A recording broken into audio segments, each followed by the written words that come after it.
I love you, Cleveland. And I love you, Ohio. And a very pleasant welcome to this week's version of Bonus Time with Drennan here on the Big Play Sports Network. Hi, I'm Bruce Drennan along with Ryan Smith, my producer. It's great to have you aboard. We've got plenty to cover on today's show. Jensen Lewis will be joining us, a former Indians pitcher, and he, of course, is now the analyst co-hosting Guardians Live pregame, postgame with Al Pulowski on the Bally Great Lakes Network. So we will cover that in the second segment, all about the Guardians. Obviously, the third segment we always devote to the Ask Bruce segment. Plenty to cover here in the first segment. First of all, let me bring in my producer, Ryan. How are you this week, my friend? I'm doing well, Bruce. Another day, another dollar here in paradise. Yes, indeed. And indeed, it's advisable to stay in the air conditioning. How did they live centuries ago without AC? They were acclimated to it, you know? I guess. You know, in the Old West, I visited Tombstone many times when the Indians used to train in Tucson. It's only 45 minutes from Tucson. By car, not by horse.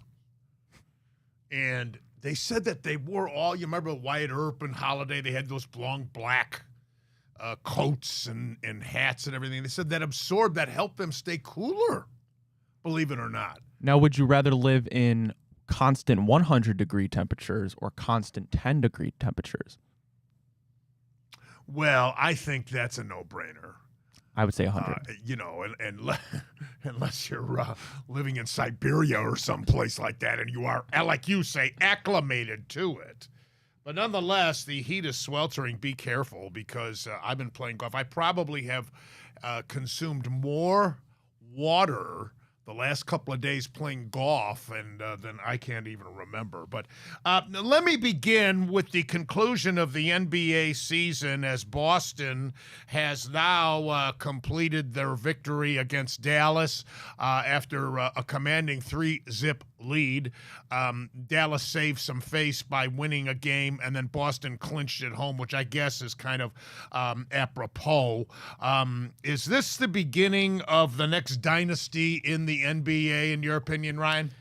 It's hard to tell. I think they certainly have the capabilities. You know, I'm not sure if Joe Mazzulla is the right coach for a dynasty, and that's to all be seen in the future. But, you know, outside of the Warriors since then, we haven't really seen dynasties. We have the new NBA champion in the last 6 years now. And it seems like the Big Three era is kind of coming to an end. I think they certainly have the talent. Now it's just a measure of keeping the talent together, staying healthy, and making money work, of course, because in the NBA, they're making a ton of money. Although the cap space goes up and up, I mean, you can only afford a certain amount of superstars, but the Celtics are doing the right thing. They made the right trades, and they definitely got all the pieces to contend for a while. Yeah, and they really are the complete package. You can see when they bring they're very good without Porzingis, let alone when he's in there for them. But indeed, it's an extremely well-balanced team, and it finally caught up to Dallas. Let's face it, Dallas was the number 5 seed in the West. And even though it was all hugs and kisses after Boston clinched it in Boston, Dallas, and I saw Kyrie with the hugs and kisses of his former teammates, but this has to be a real underachieving finals for Kyrie Irving. Yeah, absolutely. I mean, outside of one game, he didn't really show up at all. And I mean, it really was a disappointing finals for the whole Dallas Mavericks team. I mean, I know Luka put up numbers. He gets his points like always, but he wasn't very good on the defensive side. You know, he was injured. And I don't know for Kyrie if it was going back to Boston, if the boos were getting to him or whatnot. But yeah, not a great honestly, this was one of the worst playoffs NBA-wise in recent memory for me in quite a while, Bruce. Not entertaining, you mean? Right, not entertaining. Yeah. Well, we're going to be covering the NBA draft for you, but, I was looking at some of the mock drafts prior to coming in to do today's show. Can you believe how many guys from France are projected to go really quite high, including the top 2? Yeah, I mean, we're in an era now. A lot of the greatest players in the league right now are international guys. I mean, you think of Luka, you think of Jokic. Obviously, last year you have Wemby, the alien, going number 1 overall. And now it looks like we're going to get another international player going 1 overall. I don't know if that's just a state of basketball's evolving around the country. But I guess it's good for the game, good for growth, good for national ratings, or I should say worldwide ratings in that case. Yeah, and of course the Olympics are coming up too, so we'll see some of those guys on display in the Olympic competition. You know, it's funny, and we'll cover the Olympics, but I am least interested in the Olympics than I think I've ever been in my entire life, and it's kind of sad. I haven't really ever been that in tune with the Olympics. Honestly, really just basketball when they had obviously I wasn't alive for the Dream Team, but then you had the LeBron Kobe era, which was really cool. But I don't know, basketball Olympics have lost its luster for me at least a little bit, but I'll still watch, obviously. But I agree with you, Bruce. Yeah, and you know, I don't know. Well, you know, I did get interested in some of the swimming, the speed swimming events, and certainly some of the track and field events.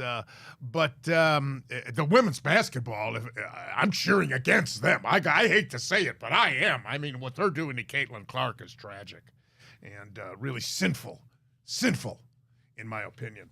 At any rate, we will cover the Olympics as best we can here on our show.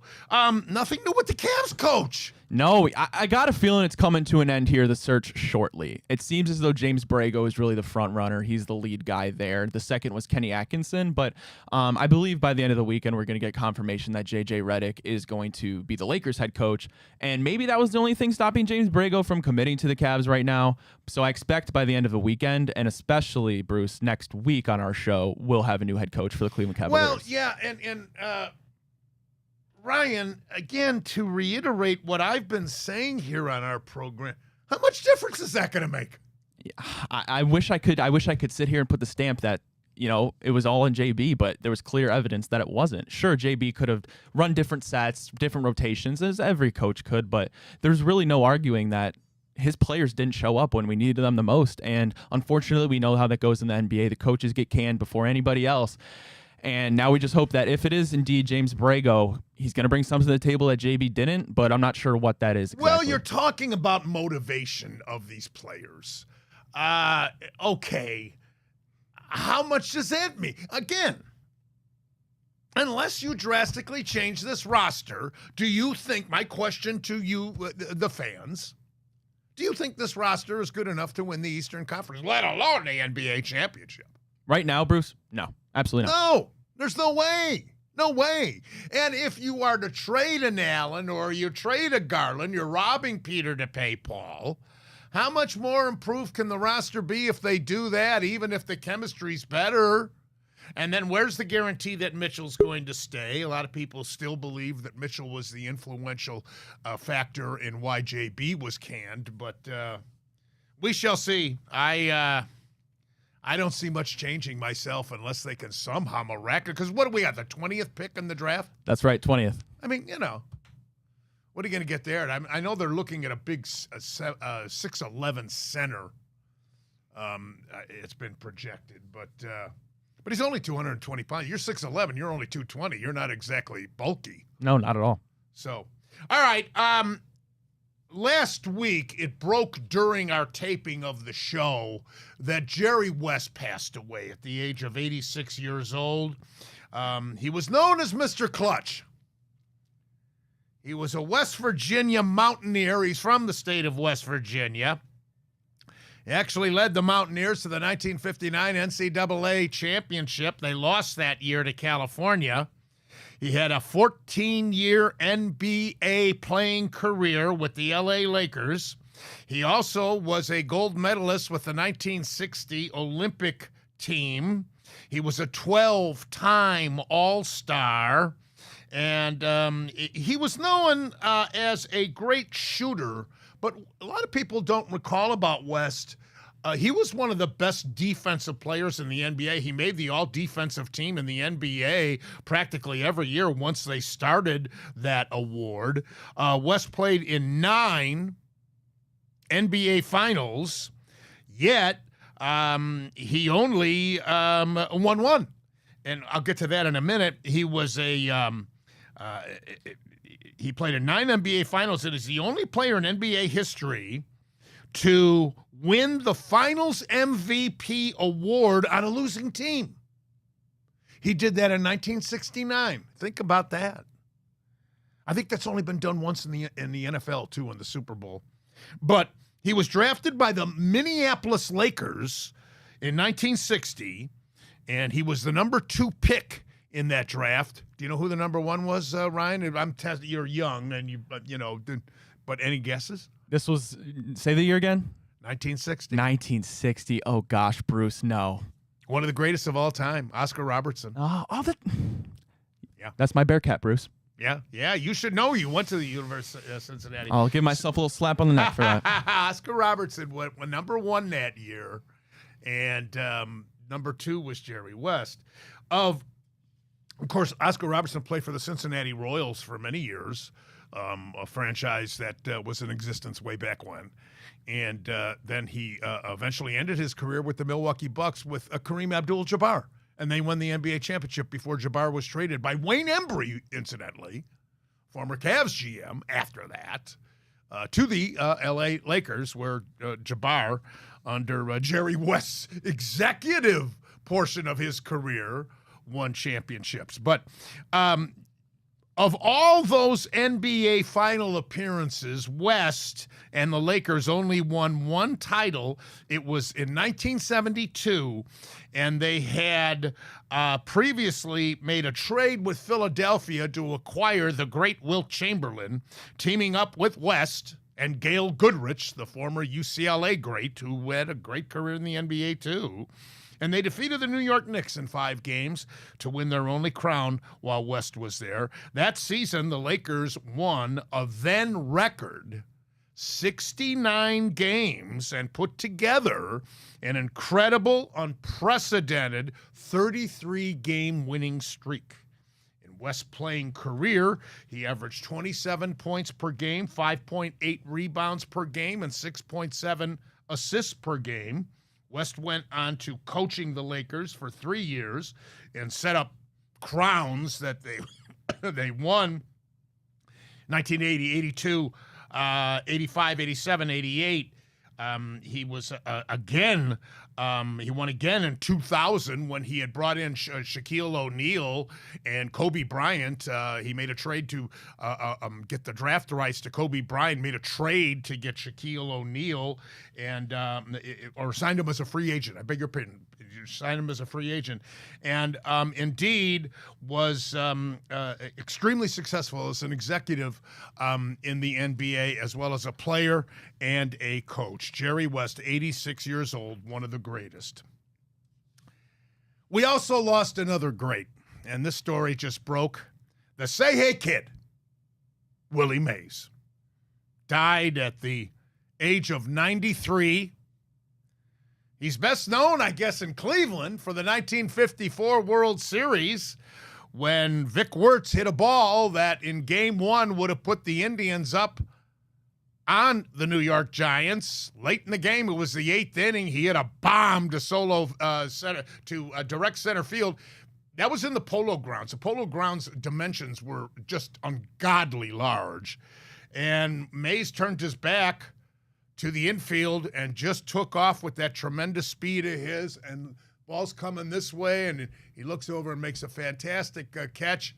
And then there were runners on first and second. Larry Doby was on second, and Doby had to hold because he thought Mays might be able to make that miraculous catch. And indeed, what made the play even more incredible was when Mays secured possession, he turned around and threw one of the greatest throws to second base. Doby was able to tag and get the third, but the Indians did not score in that inning. And as a result, in the 10th, they lost Game 1, and eventually the 4-game sweep by the New York Giants over the 111 regular season record Cleveland Indians. And unbelievable. Defensively, Mays was known for his basket catches and his incredible arm. He was originally from the state of Alabama. Signed with the New York Giants in 1950. Actually started in the old Negro Leagues. And after starting his career in the majors with 0 for 12, he got his first hit against the great Warren Spahn of the Milwaukee Braves. It was a home run. And he wound up hitting .288 with 19 homers and was a runaway winner of the Rookie of the Year award that year. Mays in his career hit 660 home runs, got over 3,000 hits. He won the batting title, 4 home run titles, 4 stolen base titles. He is one of only 30 players to hit at least 50 home runs and one of only 86 players to get 20 triples in a season. Mays is only one of 18 players to hit 4 home runs in a game. It happened in 1961. He went 4 for 5 with 4 home runs and had 8 RBIs in that game against the Milwaukee Braves and a guy by the name of Hank Aaron. In a slugfest battle, it seemed one-on-one between Mays and Aaron. Aaron hit 2 home runs in that game that Mays hit 4. Mays won 2 MVP awards. He had 70-plus extra base hits from 54 to 66. There's no telling how his stats would have been even more incredible if he didn't take off 2 seasons because of serving in the Army. He played in the World Series in 1962 after the 54 victory of the Giants sweeping the Indians. In 1962, of course, the Giants had already moved to San Francisco. And along with Willie McCovey and Orlando Cepeda, well before he went to St. Louis, Jim Davenport, Harvey Keene, who was involved in that big trade with Cleveland for Rocky Colavito. That Giants team was tremendous, and they played the New York Yankees of Mickey Mantle, Roger Maris, Yogi Berra, Whitey Ford, etc. in the World Series, and it was a classic 7-game World Series with the Yankees prevailing. And, of course, it was only apropos, too, that Mays finished his career with the New York Mets, where it all began when he was with the Giants. 18-time All-Star and truly a great, great, great ambassador to the game, Willie Mays. I grew up on the north side of Chicago and in Wrigley Field, and I saw, I can't tell you how many Cubs games growing up.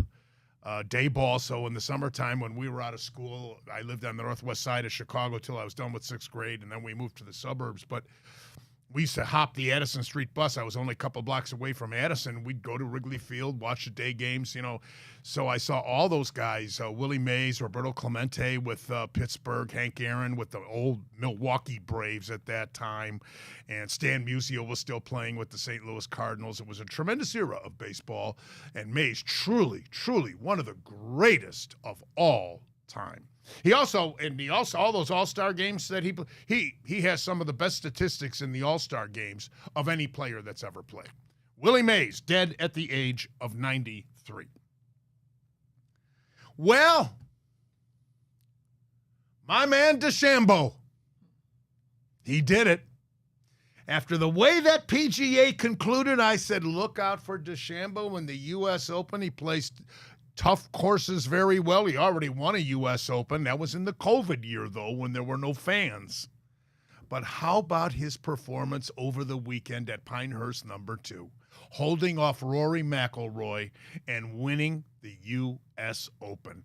I truly believe his interaction with these fans and his performance, his emotion that he shows on the course, I think it has made DeChambeau now the most popular golfer in America.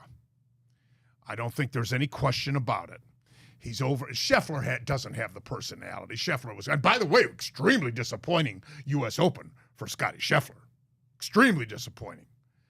And I just can't say enough about DeChambeau. Do you know that he stayed until 10 o'clock at night signing autographs? I did hear that, Bruce. You talk about interacting with these fans and showing this personality. And he wasn't like that when he first broke in. And then a lot of people to this day are still very prejudiced toward him because he went to LIV and took the money. And a lot of these LIV guys, now that they have the guaranteed money, are not performing well in the majors when they come back over here to the States to play in the majors. We'll see how they do in the British coming up. But that's not the case with DeChambeau. Koepka doesn't seem like the same guy. Rahm had to withdraw because of an injury. But I'll tell you what, Schauffele, who won the PGA,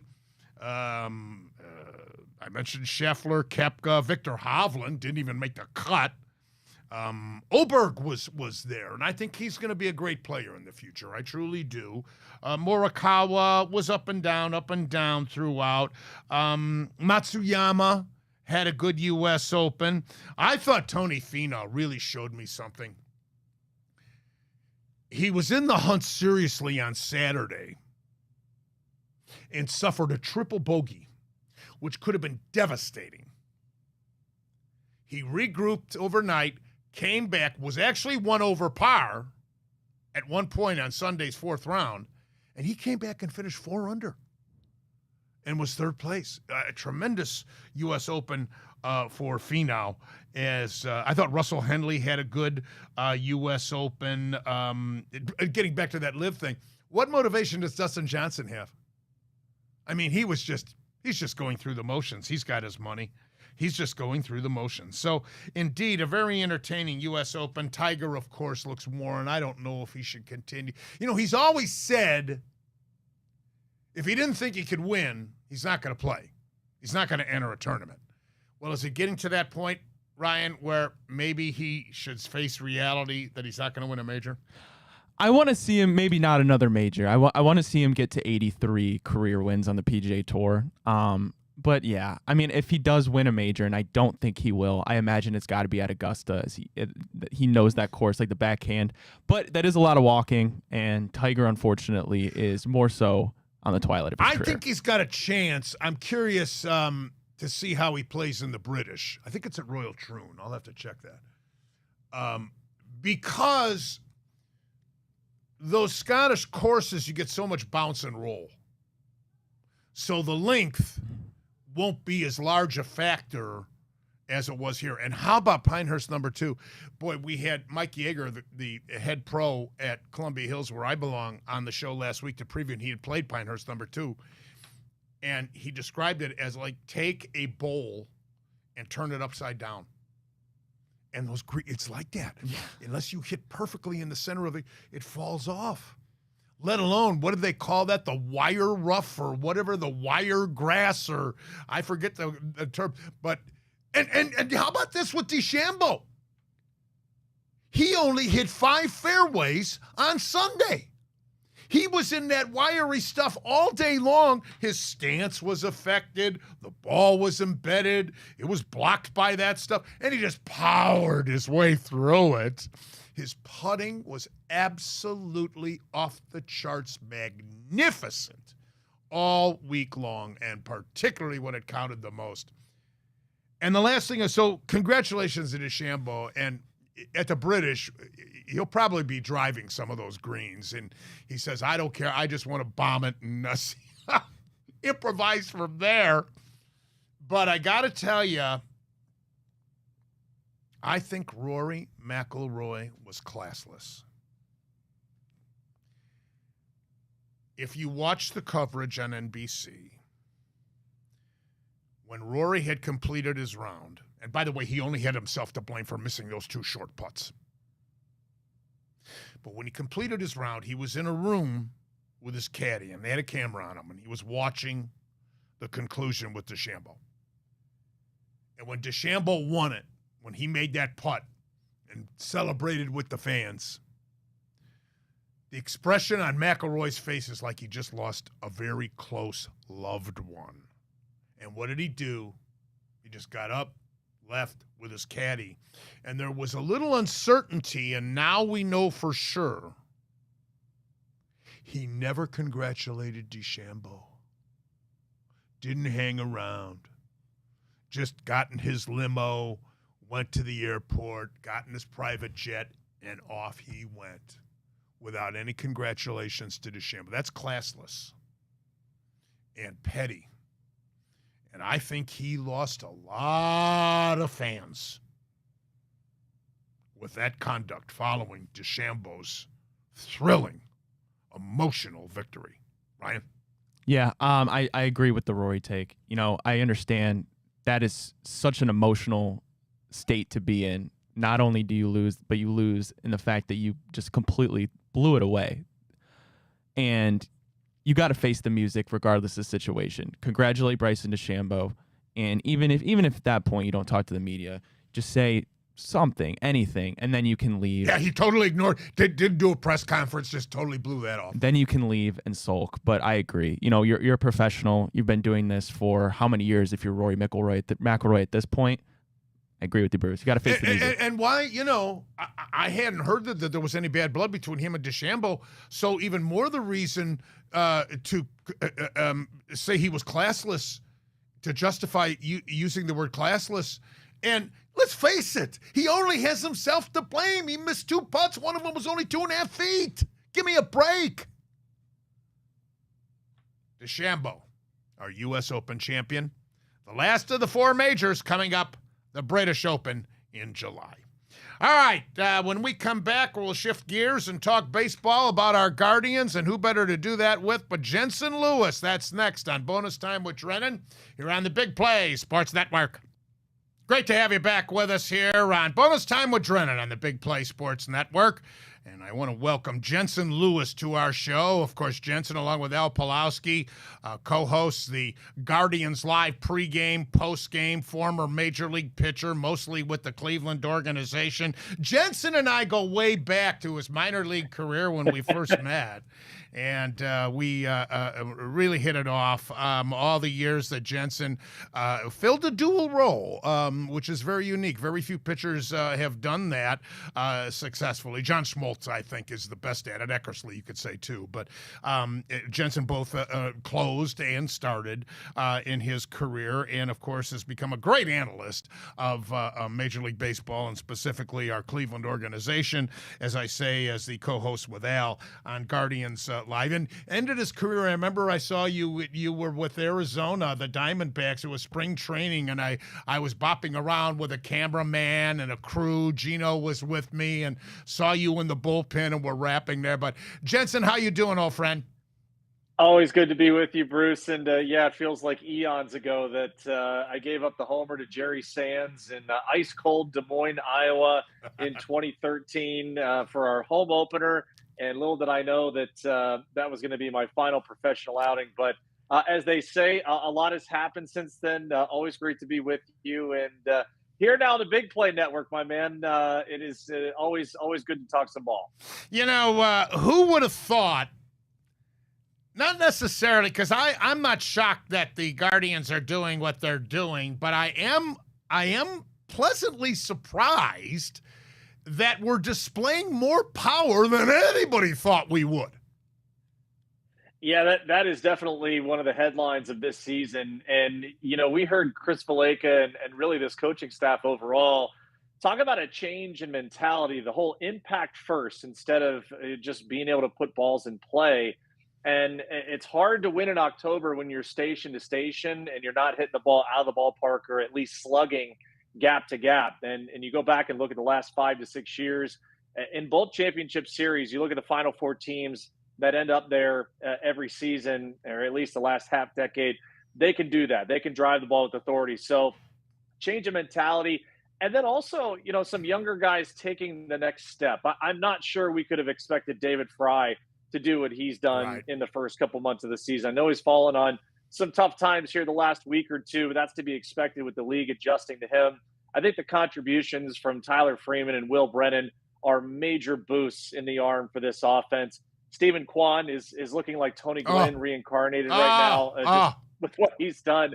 And then it's Jose Ramirez channeling his inner Manny Ramirez on pace to challenge for the single season RBI record in franchise history. So I think the real surprising thing to me, Bruce, is the rotation has been really pedestrian and maybe not so surprising considering the injury to Bieber, the diminished velocity from Tristan McKenzie, and then also dealing really the first time with a lack of depth options, or at least healthy depth options early in the season. So definitely the offense, the story of the year thus far, because I'm not sure anyone from day one thought they would be like this from a performance standpoint. We'll get to that pitching in just a moment. What impresses me the most, and you know better than anybody else being a former major leaguer, the toughest thing is a 2-out clutch base hit with ducks on the pond.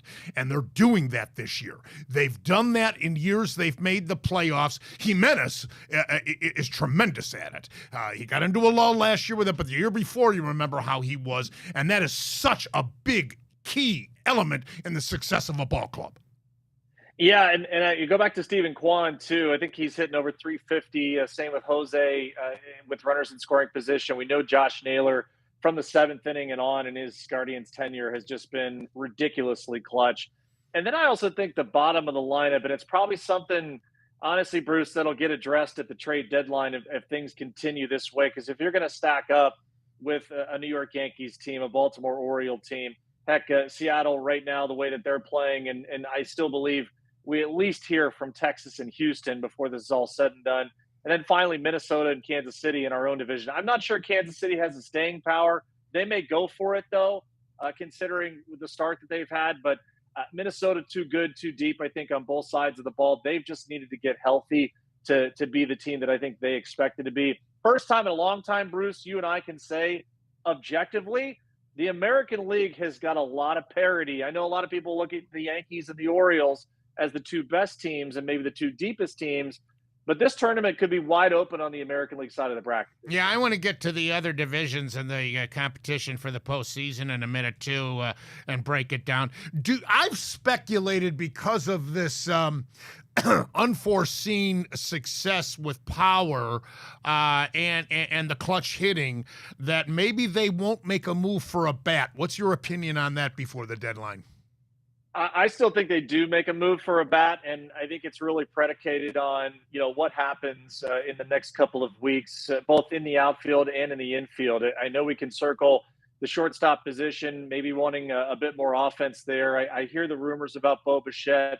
The more I talk to people in the industry, it doesn't seem as though Toronto is really excited about the prospect of moving him unless they get absolutely overwhelmed by a package, and that's to be completely considered the way that they're sitting at the moment.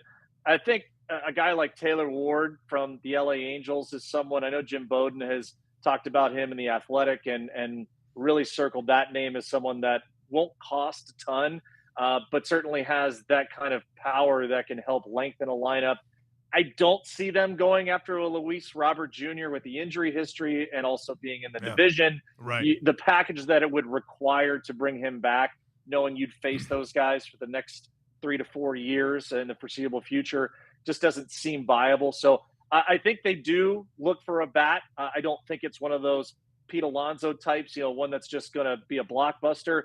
But I do think the next 2 to 3 weeks gives us a bit more clarity, whether that bat comes from the outfield or from the infield position. Now that you mentioned, you touched on that starting rotation. What a blow, Bieber. I mean, my God, he was looking like he was off to a Cy Young start again. Just amazing. We haven't had Gavin Williams, although he's been rehabbing. It may not be long before he's back with the ball club. But to me, the success, first of all, let me throw this at you. I was preaching on and off the air, Jensen. The biggest offseason move that the Guardians made was keeping Carl Willis with this rookie manager. Even though Vogt would have been hired by another team had we not grabbed him. And he's a catcher, and catchers make great managers as a rule, but he's still a rookie manager.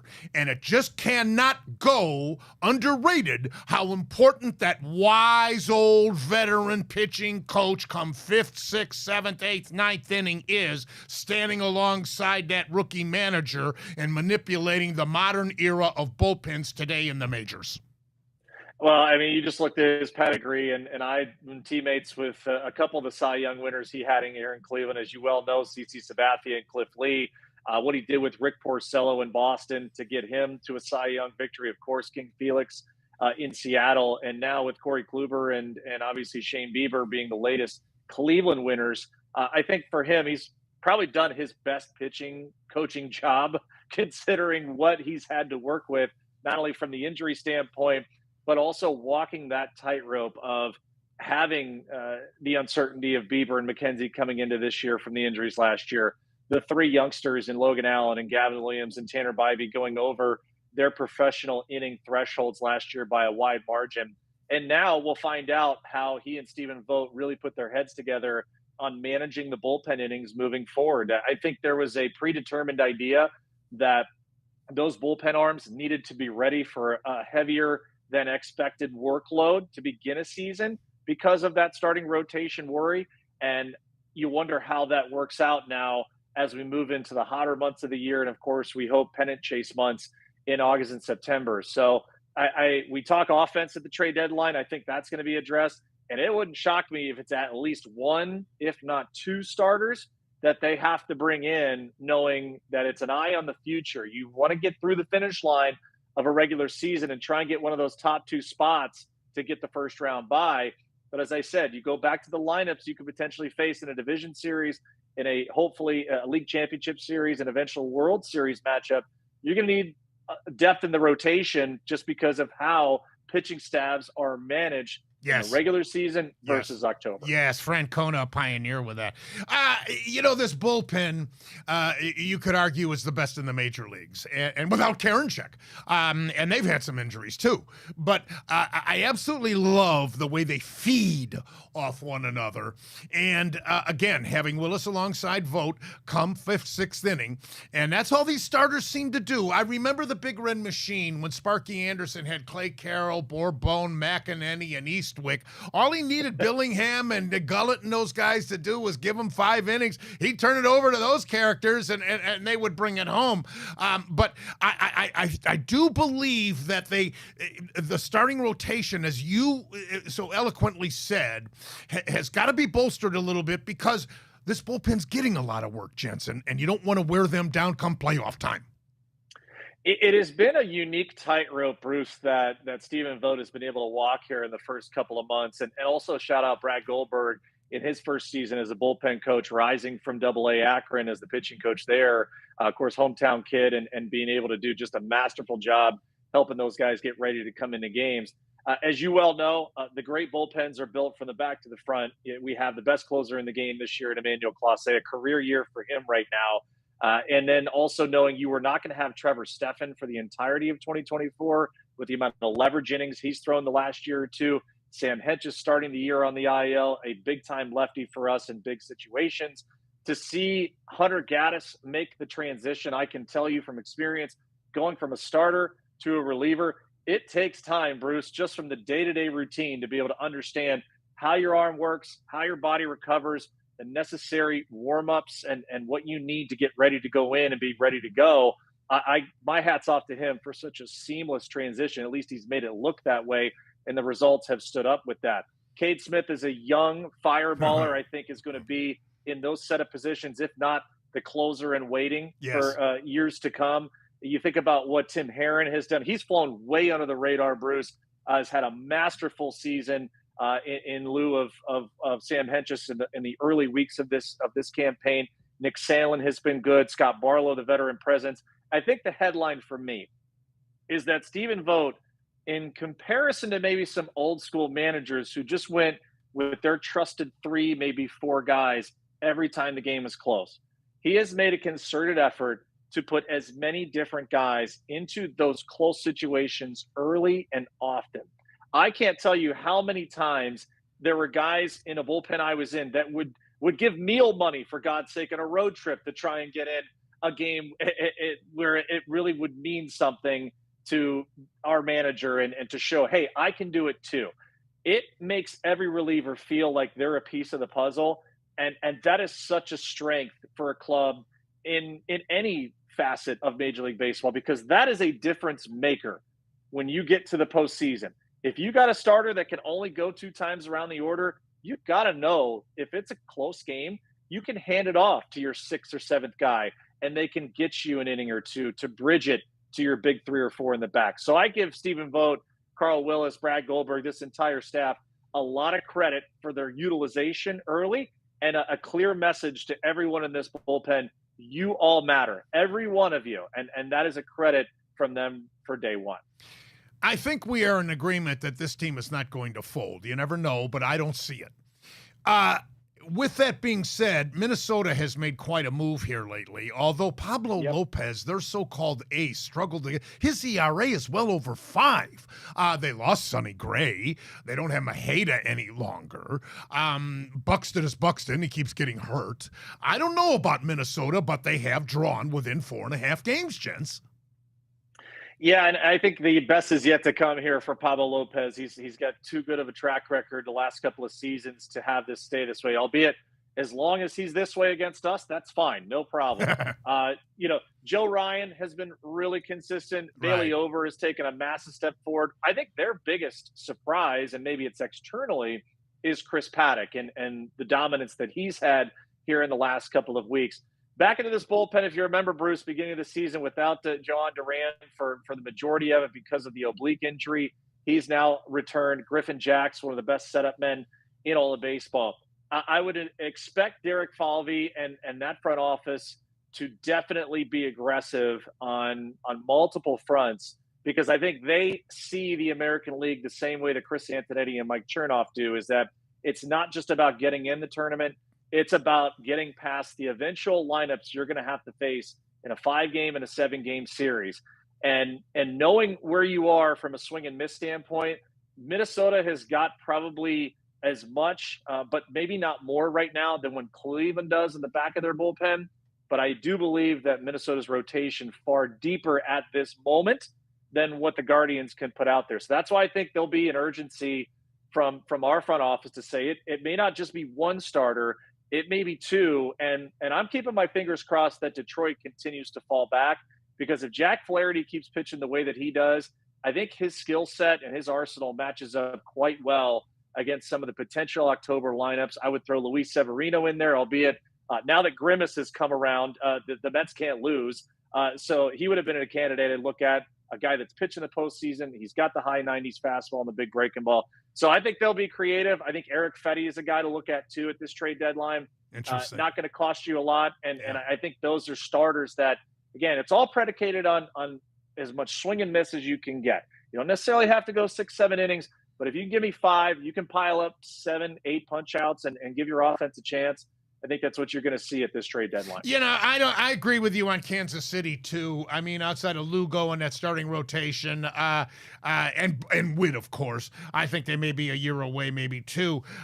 You made an interesting comment earlier about Houston and Texas. You foresee them getting, well, they better start getting to work, because they're both 10 games back of the Seattle team, and Seattle looks for real. Yeah, we've seen Seattle's offense just evaporate, though, at points, and especially in the postseason. They in Toronto have yet to figure out how to hit in October with relative consistency. But their rotation, the back end of their pen, arguably the deepest, not only in the American League, but I think in all of baseball. The pros and cons. Obviously, Houston has been to the League Championship Series for over half a decade straight now. This is the most vulnerable they've ever been in their starting rotation. Verlander going on the IL now, inconsistency from Framber Valdez, injuries to Christian Javier, Jose Urquidy, Lance McCullers Jr. still not on the mend yet. I mean, they have a lot of question marks in their rotation. What do you do with Alex Bregman? He's going to be a free agent. If they don't find their way within 5 games of the division, I still think they're comfortable getting in a wild card scenario. If any team can get hot at the right time, it's the Astros. What's wrong with Hader? What's wrong with Hader? Oh, I just think there's times where he just tries to overthrow. It's easy when you've got the cachet and the arsenal that he does to just think, all right, I'm just going to let it rip and I'll get the results. For me, I think he just has to be a little bit more focused on strike one. A little bit more focused when he gets to 2 strikes and not just waste pitches. He's also not getting the opportunities. I mean, they're putting him in there in non-save situations, and it's why I think his ERA ballooned. But, yeah, he's got the stuff. And then Texas, too. I mean, severe blow losing Young early in the year. DeGrom, Scherzer. I mean, same thing. Injuries can be so devastating. I think Texas will get healthy, though, here with Scherzer coming back this week. DeGrom has just now started getting off a mound, and they don't have to rush those guys back. But I do feel that Chris Young there in that front office walks a tightrope as well of saying, hey, we can't fall too far behind. We are the defending champs. Their offense has suffered a lot of injuries. And if Josh Young finds his way back, remember, Adolis Garcia still has yet to really get going. We know that Corey Seager had the injury at the beginning of the season. If any team could pile it up quickly, it's them. But Seattle might run away and hide here the way they've been playing the last couple of weeks. Yeah, they really have that opportunity to do so. New York, Baltimore, I see them all the way, don't you? And neck and neck. I mean, I favor New York because of the surprise of their starting rotation. This Gilles has come out of nowhere. How dominant is he? I've seen him throw several times. I mean, he can be overwhelming. And obviously, they were dealt a blow by Schmidt going down. He was pitching very effectively for them, but they've got that 1-2 punch with Judge and Soto. And I'll tell you another great acquisition they made, getting Verdugo away from Boston. Yeah, Verdugo has brought a serious edge to them, and they may be clean-shaven on the surface, but he's got that dog in him. I think he has brought a little of a street fighter mentality to a group that felt a little too buttoned up at times. And so I think they feel like they can get down in the muck a little bit more, which is a great edge for a team that is highly talented. Listen, the headline for them is the rotation's been unbelievable with Garrett Cole on the shelf. And now getting him back, it feels like a blockbuster trade in the middle of the season. Right. The way Rodon has pitched, Stroman's been awesome. You mentioned Luis Gil, who's going to be a front runner for the American League Rookie of the Year award. Back into the bullpen has been very solid. I think Anthony Volpe, though, really taking to the leadoff spot has helped in the igniter in front of Soto and Judge. They've done what they've done. Baltimore reminds me of the mid-'90s, Bruce, as you well know, with those lineups and, with Mike Mussina at the top of their rotation and Armando Benitez in the back being able to close games out. I know Craig Kimbrell has been really good, but I think there's a lot of PTSD from what happened with him in Philly last year. And so it wouldn't surprise me that Baltimore goes out to try and augment the back end of that bullpen too. Going over to the National League, Philadelphia has taken over serious command of the East. Atlanta 8 games back as we speak. Certainly Strider going down. Fried was hurt early in the year. He's been off and on ever since. When he's on, he's unbelievable. They've actually used Ronaldo Lopez as a starter, who's doing very well in that role for them. But they lost Sean Murphy early on, then Acuna, my goodness gracious. But can they get back in it with the way Philadelphia's going?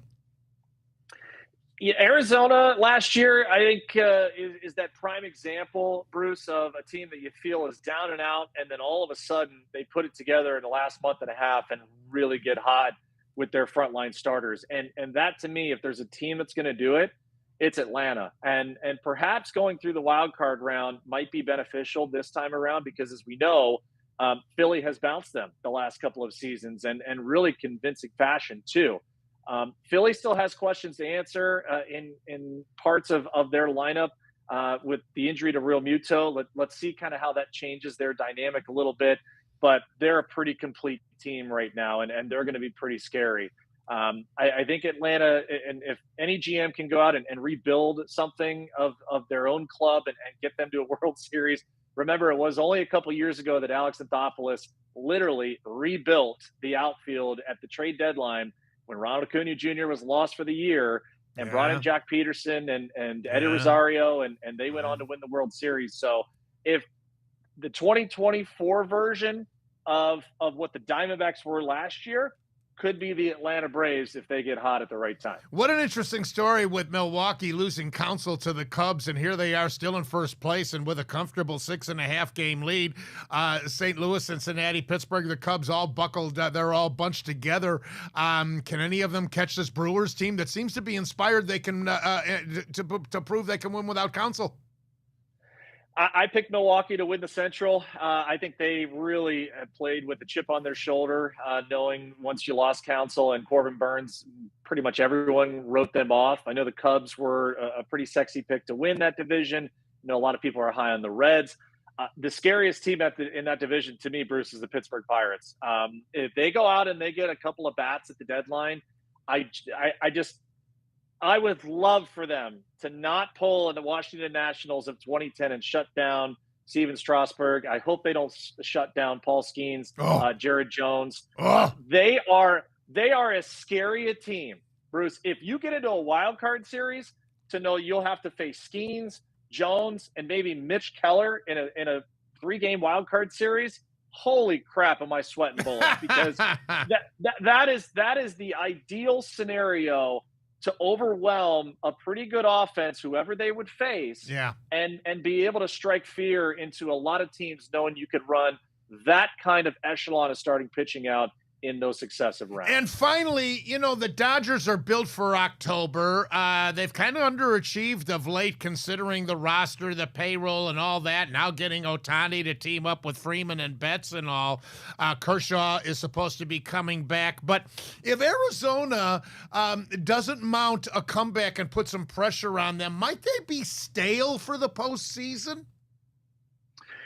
Well, we'll learn a lot here about them with however long Mookie Betts is going to be out with the hand injury, and Yamamoto, a little scary with the triceps as well. So two, big guys that they were going to rely upon heavily this year, knowing Ohtani wasn't going to be in the rotation. Now it really amps up the pressure on a Tyler Glass now. Bobby Miller is going to come back, already had the injury this year, so let's see if they can keep him healthy. Walker Buehler hasn't been right since coming off the IL. He got bombed last night, Yeah, they're going to try and space him out with some rest to get him right. Kershaw should be back after the All-Star break. Let's see what Dustin May does on the rebound. Andrew Friedman and Brandon Gomes in that front office will do whatever it takes. They will probably call Chris Getz and say, here's the cupboard. What do you want for Crochet and Luis Robert Jr.? It would not shock me if that's where they go to try and get all their shopping needs in one fell swoop. Yeah, the White Sox, they'd be open-minded to that, too, because it's not going to hurt them come back to haunt them. Jensen, always a pleasure, old friend. Good stuff. Check out Jensen Lewis with Al Pulowski, Guardians Live, pregame, postgame on Bally's. Thanks, buddy. You bet, buddy. Great to talk. You too. When we get back, it'll be the Ask Bruce segment on Bonus Time with Drennan here on the Big Play Sports Network. All right, and thanks once again to Jensen Lewis for joining us in the baseball segment, and certainly go Guards. Yes. Go Guards. Go Guards. I completely agree with everything Jensen said about the trade deadline. I mean, you look at I went back and forth for a while of whether what I prioritized more was a bat or a starting pitcher, and these last couple weeks, especially given Tristan McKenzie's start yesterday, it's been clear for me now it's shifted to you need a starting pitcher, and as Jensen said, maybe two. Outside of Tanner Bybee and Ben Lively. And Lively got lit up the other day, too. Lively did get lit up. And, I'm not sure how long you can really last on this Lively magic to continue. Logan Allen struggled. He's one of the most inconsistent pitchers. Then you look at Tristan McKenzie, as I mentioned. I'm not sure if he's lost something or if it's the injury. And I want to say it's the injury given the benefit of the doubt. But then again, that's a double-edged sword. Why? Because if that's the case, shut him down. And it's risky counting on Gavin Williams to come back and be the Messiah. It is. And then outside of that, you're feeling his role with Cookie Carrasco. That's not going to last much longer. Yeah. It's been really brutal God here, bless Bruce. him. Yeah. All right. Well, last week, Ryan threw me a bit of a curveball. Actually, one of the fans, or Ryan, I think himself did, with the movie question. And what was it about the greatest director of all time? And off the top, I just said William Wyler. There's been so many. Ford, Robert Wise, obviously Spielberg, Clint Eastwood. But I took a look at William Wyler to back up my statement. He was nominated for Best Director 12 different times. He won 3 times for his 3 best pictures, which was Mrs. Miniver, 1942. That was a World War II story with Greer Garson, who won Best Actress, and also Walter Pidgeon. Best Years of Our Lives, 1946. Again, that's a post-World War II on how servicemen adjusted back to everyday life after fighting in World War II, led by Frederick March, who won Best Actor. Ben-Hur, 1959. Everybody knows, one of the greatest movies of all time, 11 Academy Awards, Charlton Heston. 13 Best Picture nominations for William Wyler. Record for directing most Oscar-nominated performances, 36. 14 of them won. He'd had a great relationship with the great Bette Davis, arguably the greatest actress of all time. Jezebel, 1938. 1939, he did Wuthering Heights with Laurence Olivier. 1940, The Letter, again, Bette Davis. 41, Little Foxes, Bette Davis. Mrs. Miniver, I mentioned. Best Years of Our Lives, I mentioned. The Heiress in 1949, tremendous movie. Olivia de Havilland won Best Actress. Roman Holiday, 1953. That was Gregory Peck and Audrey Audrey Hepburn, a much acclaimed romantic comedy. Friendly Persuasion, an underrated, maybe one of his most underrated films, along with another one I'm going to mention here in a second. Gary Cooper, just a great, great movie. It was the emergence of Anthony Hopkins.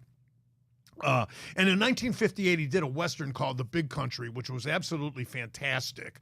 One of the greatest of all time, an epic Western starring Gregory Peck, Charlton Heston, Charles Bickford, Gene Simmons, Carol Baker, and Burl Ives, who won Best Supporting Actor. Just if you haven't seen it, the musical score is out of sight and just tremendous. He did Ben-Hur the next year, and I think the reason Big Country wasn't more acclaimed is because they were anticipating that Ben-Hur was coming out the following year and was going to win everything in sight anyway. And he also did Funny Girl with Barbra Streisand, which was a much acclaimed musical, of the story of Fanny Bruce. So there you have it. William Wyler, my pick on that curveball that you threw me. Almost as good as Burt Blyleven, not quite. That the director who won me and Matt's show's bracket, which I don't agree with, I just want to preface it with that, was Steven Spielberg. Yeah, he's because great, you guys and are more contemporary, but you don't look at the history. No, you're absolutely right, and I think the Spielberg pick, which obviously he's one of the most acclaimed directors there ever is, was some of the most popular movies there's ever been on the planet. I think he won a little bit based on name value, because I would pick Quentin Tarantino over him, I would pick Martin Scorsese over him, and these obviously I'm naming ones or more that I'm more familiar with, and I would name Christopher Nolan over Steven Spielberg in a heartbeat. Scorsese fell in love with all these crime dramas, Goodfellas and Casino, and you know, what was it, Irishman he just did most recently, and now he did this Killers of the Flower Moon, which is really De Niro playing another gangster. So, you know, I wouldn't put it. I thought Gangs of New York, that was another one that he did with DiCaprio and Daniel Day-Lewis. But yeah, and then Tarantino, he's a little far out. He's out of the mainstream. I've enjoyed some of his movies. Some of the other ones a little far out. But certainly some good ones to be mentioned. And again, if you go back and do your research, you've got some dandies there in Qatar and like I say, Wyler, Wise. There was a whole era. Bogdanovich was another one. Tremendous films if you look at the history of it. Yeah, I agree. And like I said, my favorite right now personally is Christopher Nolan. I'm a big Batman fan, so I'm obsessed with his trilogy. I think it was the best Batman movies. Well, he did okay last year. But then, I mean, you got it. With Oppenheimer. Yeah, exactly. Oppenheimer's most recent one. But then, I mean, you go back, you have Inception, you have Dunkirk, you have Tenet, you have Memento. I mean, there's just so many great movies that I think he's made. Yeah, Pierce was starred in Memento from Yes. L.A. Confidential. All right, lay it on me. All righty, Bruce, this is the first one. Which of these records by Willie Mays is the least likely to be broken? Putouts by an outfielder, 7,095. Homers by a center fielder, 640. Whew. And homers in extra innings, 22. Wow. What a tough question. I think all of the above. Yeah, seriously. I mean, my goodness, those are, I laid a whole bunch of his accomplishments and statistical records, and those were three that I didn't, nor did I even see in my research. So wow, I'm gonna dodge, if you will, and just say all of the above. I don't know if any of them can be beaten. That's just one of the greatest of all time. Just absolutely tremendous all-around player. Alrighty, Bruce. Hey, Bruce. Of the current division leaders in Major League Baseball as it stands, which team is the most surprising? You got the Yankees, Guardians, Mariners, Phillies, Brewers, and Dodgers. Well, certainly not the National League entries. And the Yankees are not any surprise. So it's got to be between us and Seattle. And I would say not so much us here in Cleveland, because as you well know, I predicted at the beginning of the season we'd be right there. But maybe it's either us or Seattle. The rest of the country didn't see Cleveland, so I guess you could make a case for us. But and Seattle had a good year last year. I don't know how big of a surprise that is. I think the bigger surprise is what I touched upon with Jensen, that Texas and Houston are 10 games back as we approach the All-Star break. Alrighty, hey Bruce, where does Rory McIlroy's missed putts at the U.S. Open sit amongst the biggest choke jobs in sports history? Wow. Who was that Frenchman that blew the British Open many years ago. Oh, my goodness gracious. Well, another one is Craig Norman in the Masters to Nick Faldo. That's classic. Norman's choke job at Augusta National. But, wow, yeah, it's got to be, two short putts. Two real short putts that oh, my goodness gracious. And DeChambeau, again, getting back, was classy in saying how he showed compassion to McIlroy, and he doesn't wish that upon anybody, happening to anybody, let alone going down the stretch in a major. Wow. Yeah, it was quite the choke job, as you say. How about this, Bruce? I don't know if you saw this stat. So it has now been revealed that McIlroy has attempted 496 putts from inside 3 feet in 2024, and he successfully made all 496 before that. I mean, that's unbelievable. That's unbelievable. Oh, my goodness gracious. Isn't that something? I had said this, not necessarily flippantly, but I question whether McIlroy will ever win another major. This doesn't help his psyche at all in answering that question. He's still young enough, strong enough, good enough, but boy, his psyche's really got to be affected by this devastating loss. Alrighty, lastly here. Hey, Bruce, do you think the WNBA would/could consider bringing back the Cleveland Rockers? I don't know, and I don't care the way they're treating Caitlin Clark. So how's that? All right, that's all the time we have for Bonus Time with Drennan in this week's version of it, and hope you enjoyed the show here on the Big Play Sports Network. We'll be back next week. We'll have a lot on the agenda as usual. I'm Bruce Drennan on behalf of Ryan Smith. You have a great week, and until then, as always, and most importantly, you remember, I love you, Ohio, and I love you, Cleveland.